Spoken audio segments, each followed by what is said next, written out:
Hello friends, good morning. तो इस lecture में आपको बताने वाले हैं daily vocab.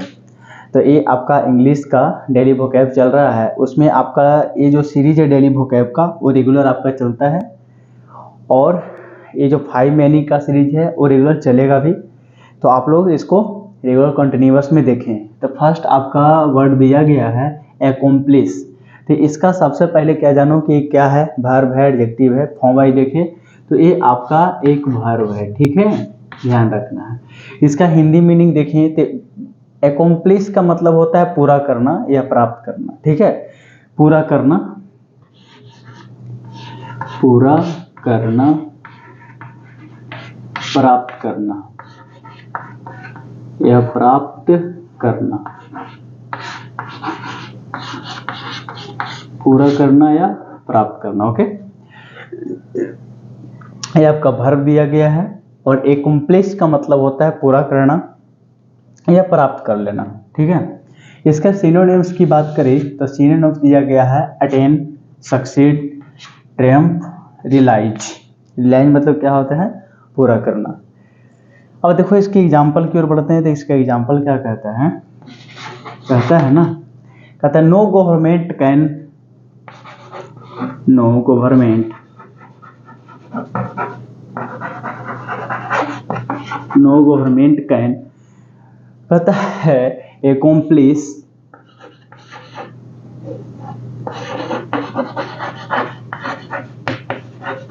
no government can accomplish all things, all things। जो गवर्नमेंट होता है ना, जितनी भी बातें करता है उसको पूरा कभी नहीं करता है। जितने भी नेता लोग हैं, गवर्नमेंट लोग, सरकारें, बातें तो बड़ी बड़ी करेंगे लेकिन काम एक भी नहीं करते हैं, यानी कि पूरा नहीं करते हैं, ठीक है। और एक बात और ध्यान रखना है, एक एग्जांपल और देखो, कहता है निगेटिव। अगर निगेटिव थॉट के साथ आप किसी काम को करते हो तो वो आपका काम ही पूरा नहीं होगा, क्योंकि सोच ही गलत है तो काम पूरा कहाँ से होगा। कहता है negative thoughts can make, negative thoughts can make, यानी कि negative thoughts can make, है ना, it difficult,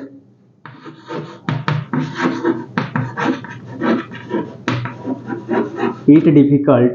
कोई भी आप काम करोगे निगेटिव थॉट से तो वो वर्क आपको क्या लगेगा, डिफिकल्ट लगेगा।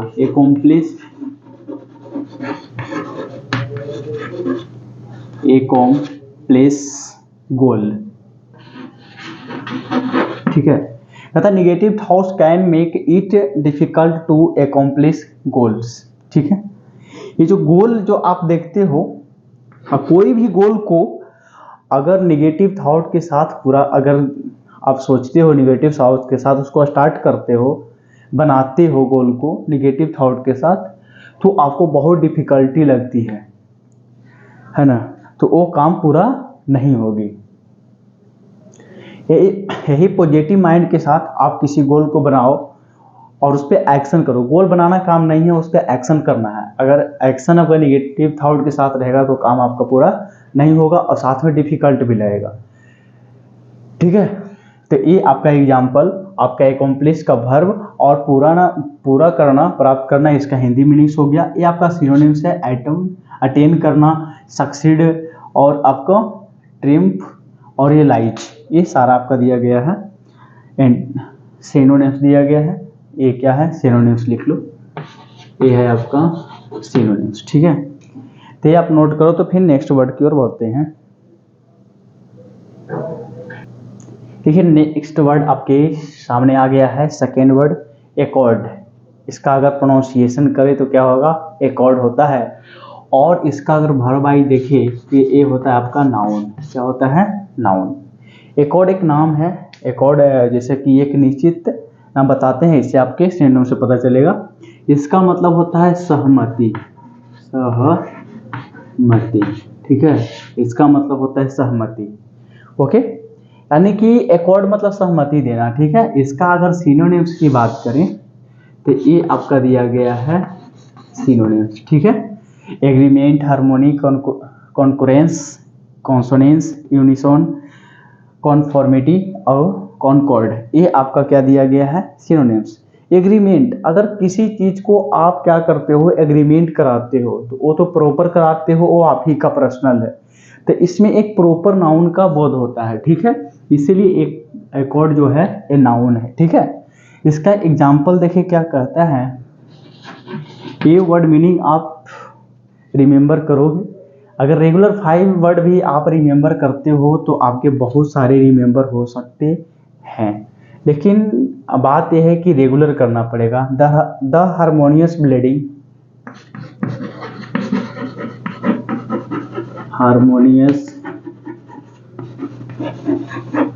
हार्मोनियस कहता है blending, the harmonious blending of sounds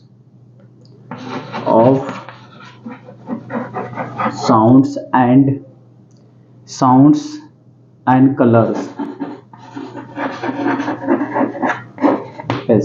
colours.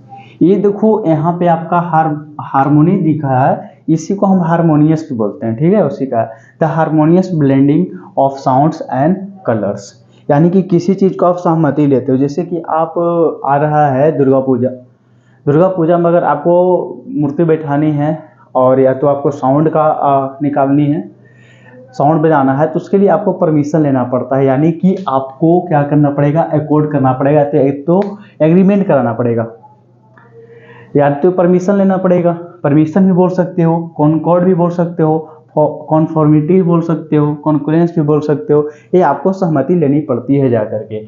आप अगर किसी चीज़ को जैसे कोचिंग संस्थान चलाते हो या तो कहीं पे आप जाते हो, तो दुकान होता है, शॉप होता है, उसमें आपको एग्रीमेंट होता है, तो आपको प्रॉपर तरीका से आप ही के नाम पे एग्रीमेंट होगा, तो उसमें नाउन वर्ड का यूज होगा, ठीक है। तो नेक्स्ट वर्ड की ओर बढ़ेंगे, तो सबसे पहले क्या करो, इसको नोट डाउन कर लो, बहुत इंपॉर्टेंट वर्ड है आपका, ये सब याद रखना है, ठीक है। ये आपको सिनोनिम्स एग्जाम में पूछता है, कोई भी हो, एसएससी हो, सीजीएल हो, सीएचएसएल हो, स्टेनो हो, सारे में आपका ये पूछ सकता है, ये वाला ध्यान रखना है, agreement, harmony, concurrence, consonance, unison, conformity, concord, ठीक है। तो नेक्स्ट वर्ड की ओर बढ़ें। चलो नेक्स्ट वर्ड आ गया है आपके स्क्रीन पे, तो आपका एक्रू, ACCRU, एक्रू, क्या आपका थर्ड वर्ड है, ये आपका देखो सिनोनिम्स है, क्या है, सिनोनिम्स, ठीक है। सिनोनिम्स क्या दिया गया है, एमास, कलेक्ट, एक्यूमुलेट, क्या है, एक्यूमुलेट, इसके अगर फॉर्म आई देखे तो नाउन और वर्ब दोनों है, क्या है, नाउन और वर्ब, ये दोनों काम करेगा, ठीक है। एमास्कुलेट, एक्यूमुलेट, नाउन और वर्ब दोनों के रूप में आपका यूज होगा, ठीक है। तो इसका मतलब होता है जमा होना, क्या होता है, जमा होना, ठीक है, जमा होना। एक्रू को मतलब होता है जमा होना, इसका अगर सिनोनिम देखो तो एमास्कुलेट, एक्यूमुलेट। अगर एग्जाम्पल इसका देखा जाए तो क्या होता है, देख लो, he collected documents,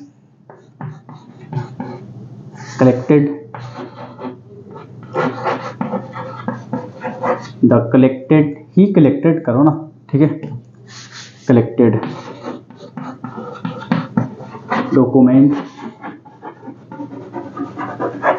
he collected documents, देखो बच्चा, he collected documents for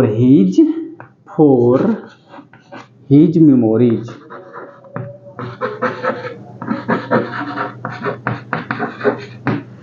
उसने क्या किया है कि सारे डॉक्यूमेंट को अपने मेमोरी में क्या किया है, डॉक्यूमेंट्स को कलेक्ट कर लिया है, यानी कि जमा कर लिया है।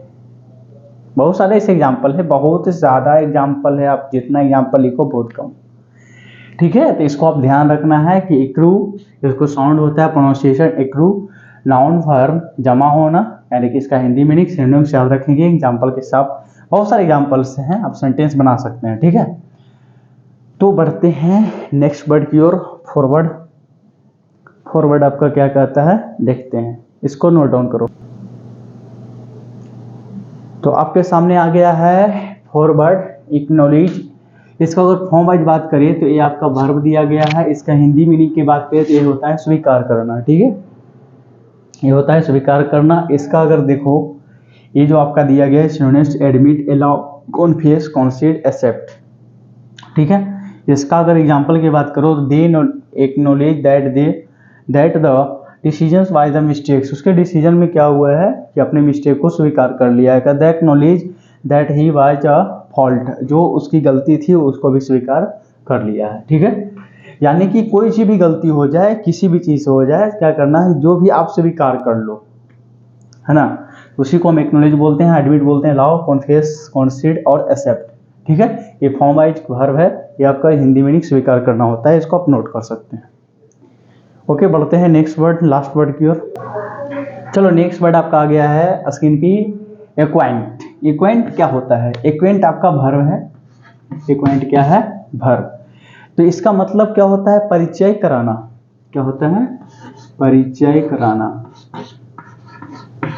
परिचय कराना।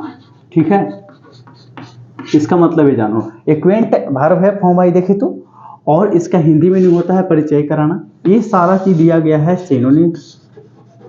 इसका मतलब होता है सिनोनिम्स, अप्रोच, ब्रीफ, इंट्रोड्यूस, ऐसे।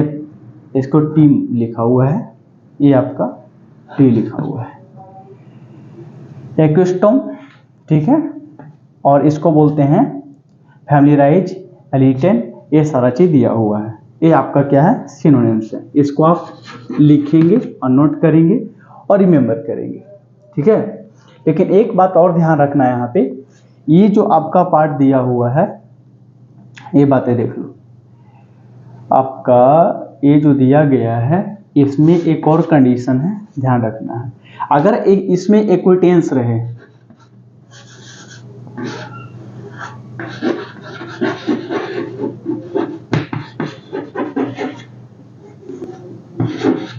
आपका इक्विटेंस दिया गया है, यानी कि इक्विवेंट रहेगा तब तो वर्ब है। ठीक है, लेकिन इक्विटेंस हो जाएगा, इक्विटेंस हो जाएगा तो इसका मतलब ये क्या हो गया है? नाउन। ठीक है, ये नाउन है। लेकिन इसमें से एक वर्ड और निकल के आया है,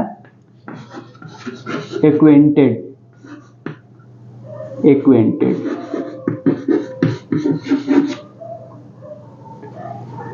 एक्वेंटेड। ठीक है, जब एक्वेंटेड रहेगा तो क्या बोलेंगे उसको हम बताते हैं। ठीक है, फिर से इसको लिख देते हैं।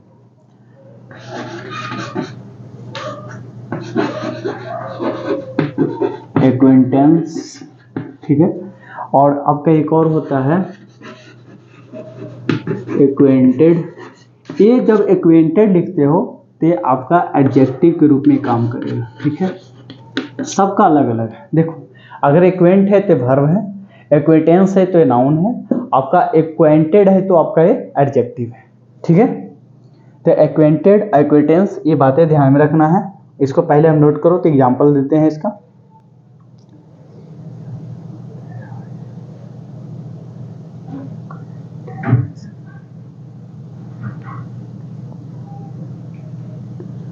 ठीक है, तो आप लिख लिए होंगे। इसका एग्जांपल देखो क्या कहता है, इसको देखते हैं।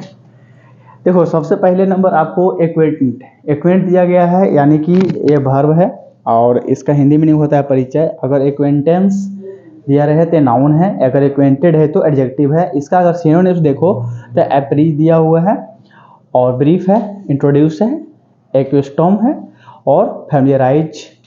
क्या दिया गया है? फैमिलियराइज, और इनलाइटन दिया हुआ है। इसको हम क्या करते हैं, एग्जाम्पल से आपको समझाते हैं। तो लास्ट वर्ड, नेक्स्ट वर्ड आपके सामने आ चुका है। तो देखो, लास्ट वर्ड और नेक्स्ट वर्ड का एक जो एग्जाम्पल दिया गया है उसको देखते हैं। तो कहता है he acquainted the new employees with her duties. यानी कि जब क्या करता है कि एक्वाइंटेड करता है, यानी कि परिचय देता है। कब? जब न्यू एम्प्लॉय ड्यूटी के लिए आता है तो अपना क्या करता है? एक्वाइंटेड देता है, यानी कि अपना परिचय करा रहा है, यानी कि अपनी क्या कर रहा है, वो विशेषता को बता रहा है। ये देखो यहाँ पे, ये ध्यान दो, एक्वाइंटेड क्या है, ये वाला पार्ट आ गया। एक्वाइंटेड यानी कि जो न्यू एम्प्लॉय है अपने क्या है, अपने अंदर जो भी किया हुआ है, जो भी आपके अंदर क्वालिटी है वो बताता है, अपनी विशेषता को बतला रहा है, यानी कि एडजेक्टिव का काम करेगा।